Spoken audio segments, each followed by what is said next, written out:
So what advice would you give a patient relative to the higher risk of post-transplant cancers? So you got to remember, after a transplant, there are certain cancers that you are now at higher risk for.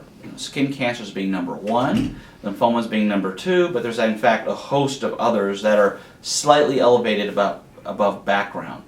And then there are cancers that just occur in normal people, and deep down inside, a transplant person is a normal person. So these are all things that you should be aware of, that you're at risk for. And so the question is, what do you do about it?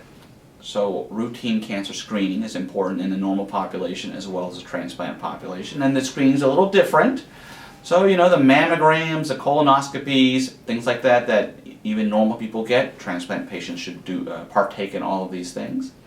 Skin cancer screening is very important since skin cancer is exceedingly common in a transplant patient. Going to see a dermatologist on a routine schedule, even if you have no issues, just for a skin check is probably a good idea. Being aware of your body and what's going on and keeping in touch with your transplant physician. So if there's something that you said, this is not right, so let's say a lymphoma that you can't even feel, just not feeling right, touching base with them and making sure that they stay on top of things and deal with whatever new issues crop up are important.